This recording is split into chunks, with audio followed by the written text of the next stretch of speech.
Hello बच्चों, चलिए प्रश्न को पढ़ते हैं। निम्नलिखित समाकलों के मान ज्ञात कीजिए। हमें एक समाकलन दिया गया है जिसका मान हमें ज्ञात करके बताना है। प्रश्न को हल करेंगे उसके पहले हम मुख्य अवधारणा लिखेंगे। तो प्रश्न के लिए मुख्य अवधारणा हमारी मुख्य अवधारणा मुख्य अवधारणा में हम प्रश्न को किस प्रकार हल करेंगे इस बात पे चर्चा करेंगे, और उससे संबंधित यदि सूत्र होगा तो उसे भी लिखेंगे। तो यहाँ पर हम लिखने वाले हैं एक आंशिक भिन्न को या परिमेय फलन और आंशिक भिन्न में क्या संबंध होता है या कैसे मानते हैं उसको। देखो, पी एक्स की घात 2 plus q x plus r बराबर अगर दिया बटे में दिया गया है x minus a, x minus b, x minus c, तो इस प्रकार के समाकलन को हल करने के लिए हम क्या करते हैं, ए बटा एक्स माइनस एक मान लेते हैं, फिर बी बटा एक्स माइनस बी ले लेते हैं, और सी बटा एक्स माइनस सी ले लेते हैं। उसके बाद फिर ए बी सी के मान ज्ञात करके इसको आसानी से इसका समाकलन ज्ञात किया जा सकता है। यही काम हम यहाँ करेंगे। तो मैं मान लेता हूँ हमारा प्रश्न जो है वो आई के बराबर है। तो हमने लिख दिया माना, लिख लेता हूँ मैं इसको आई बराबर। देखिए, ये हो गया डी एक्स और बटे में है साइन एक्स, कोष्टक में है 3 + 2 कॉस एक्स।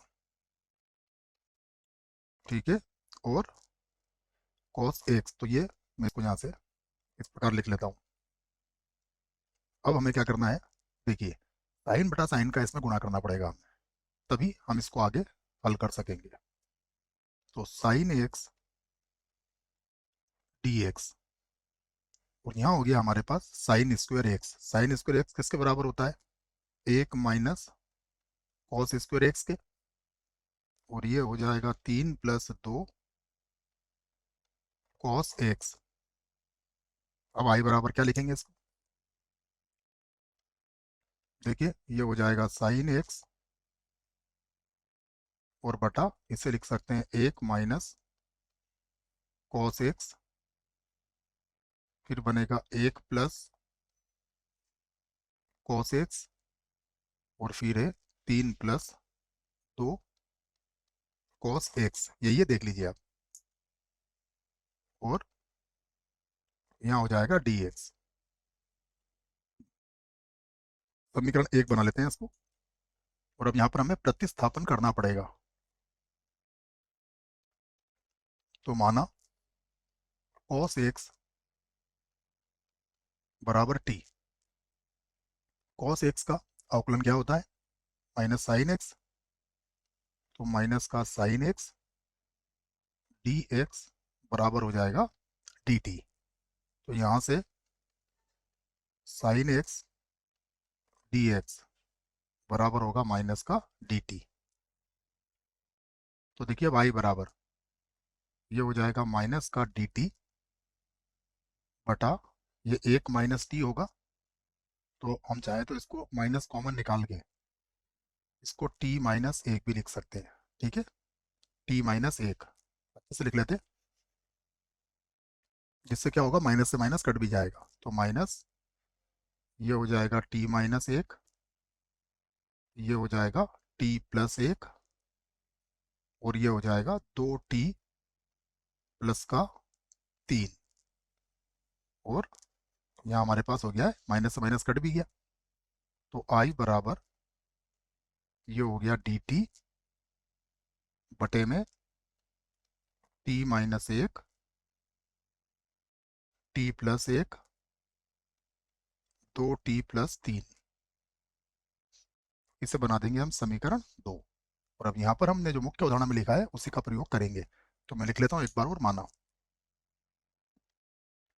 माना 1/t - 1 t + 1 और 2t + 3, ये 3 गुणनखंड है। तो क्या मान लिया इसको, a/t - 1 plus b/t + 1 plus c/2t + 3। इनका लघुत्तम ले लेंगे। देखिए, तो 1 बराबर, ये हो जाएगा a के साथ t + 1 और 2t + 3, फिर हो जाएगा बी, तो यहाँ हो जाएगा टी माइनस एक, उसके बाद होगा 2t प्लस का 3 प्लस सी के साथ हो जाएगा टी माइनस एक और टी प्लस एक, और लघुत्तम से लघुत्तम यहाँ पर कट गया।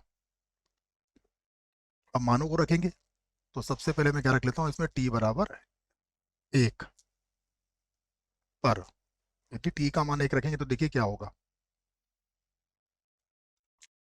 तो ये हो जाएगा ए, एक और एक हो जाएगा दो, और यहाँ हो जाएगा पाँच। ठीक है, बाकी पद हमारे क्या हो जाएंगे, जीरो, ये भी हो जाएगा जीरो। तो यहाँ से आप कह सकते हो कि ए बराबर हमारे पास कितना आया, 1/10, ये ए का मान आ गया। अब हम टी का मान माइनस एक रख लेते हैं, तो टी बराबर माइनस एक पर, यदि माइनस एक रखेंगे तो ये हो जाएगा एक बराबर, यदि हमने यहाँ पर माइनस एक रखा तो ये बनेगा ए, माइनस एक रखने पर ये जीरो हो जाएगा, तो मैं इसको पूरा ही जीरो लिख देता हूँ। ठीक है, यहाँ माइनस एक रखेंगे तो प्लस का बी, ये हो जाएगा माइनस का दो, यहाँ पर यदि माइनस एक रखोगे तो तीन में से दो गया, केवल एक बचेगा, और ये पद भी हमारा जीरो हो जाएगा। तो यहाँ से आप कौन सा मान निकाल सकते हो, देखो ए का तो जीरो हो ही गया, ये होगा माइनस का दो बी, तो बी बराबर आपके पास आ जाएगा माइनस का 1/2। अब हम टी बराबर कितना रख लें, देखो हम टी बराबर रख लेते हैं माइनस का 3/2, उससे क्या होगा कि हमारे ये मान भी जीरो हो जाएगा। तो एक बराबर, देखिए -3/2 रखेंगे तो पहला पद तो जीरो हो जाएगा, -3/2 में दूसरा पद भी जीरो हो जाएगा, और यहाँ रख लेते हैं, तो ये होगा प्लस सी, और देखिए ये टी का वर्ग माइनस एक होगा, तो टी का वर्ग अर्थात 9/4, माइनस एक में इसको सीधा लिख देता हूँ, ठीक है ना, क्योंकि ये ए माइनस बी ए प्लस बी, तो टी का वर्ग माइनस एक, तो टी का वर्ग हो जाएगा 9/4 माइनस एक, तो यहाँ से एक बराबर, इसको हल करेंगे तो 9 में से 4 गया 5, 5/4 सी हो जाएगा। तो आप ये कह सकते हो कि सी बराबर कितना हो गया, 4/5। ये सभी मान मैंने यहाँ पर लिख लिए हैं। अब हम समीकरण दो का प्रयोग करके इसको हल कर सकते हैं। तो समीकरण दो से, समीकरण दो से हम इसको हल करेंगे, तो लिखते हैं आई बराबर, देखिए ये हो जाएगा ए बटा, कितना था, ए के बटे में था टी माइनस एक, टी माइनस एक प्लस बी बटा टी प्लस एक प्लस सी बटा 2t प्लस का 3, और अब हम इसका सभी का समाकलन कर रहे हैं। हमें पता है 1/x का समाकलन क्या होता है, log x। तो ये हो जाएगा i बराबर, देखिए ये बन जाएगा a log t माइनस एक, ये इसका समाकलन हो जाएगा, प्लस b, ये हो जाएगा log, और इसका समाकलन हो जाएगा t माइनस एक, प्लस ये हो जाएगा c, और t का गुणांक बटे में आएगा तो c बटा दो, और ये हो जाएगा log 2t प्लस का हो जाएगा 3, और एक अचर हम यहाँ पर c1 ले लेंगे, यहाँ पर चाहे तो मापांक लगा के भी इनको व्यक्त कर सकते हैं, और आधार क्या लेंगे इनका, सभी का आधार e होगा। अब आप a का मान, b का मान और c का मान यहाँ आसानी से रख सकते हो। तो i बराबर, देखिए a किसके बराबर था, a बराबर था आपका 1/10 के, तो इसको लिख दिया मैंने 1/10। उसके बाद है log, और t किसके बराबर माना था, देखिए t बराबर माना था हमने, ये भी देख लेते हैं, t बराबर माना था cos t, ठीक है, तो यहाँ पर cos x, तो इसको लिख लेंगे cos x, तो यहाँ पर आ जाएगा cos x माइनस एक, ठीक है, ये लिख दिया हमने इसको, आधार इसका e होगा। अब b का मान देखिए, b का मान है हमारे पास -1/2, तो यहाँ लिख लेता हूँ मैं माइनस का 1/2, यहाँ पर हो जाएगा log, और t का मान कितना होगा, t का मान होगा cos x, यहाँ प्लस था बच्चों है ना, तो यहाँ प्लस आएगा, ध्यान रखें, ये हमारा प्लस है, t प्लस एक, यहाँ t माइनस एक था, तो ये हो जाएगा cos x, और प्लस कितना हो जाएगा 1। उसके बाद सी का मान देखिए कितना है। सी का मान देखिए तो ये है 4/5। तो 4/5 से हमारा तात्पर्य है 2 से कट जाएगा ये, तो प्लस 2/5 हो जाएगा।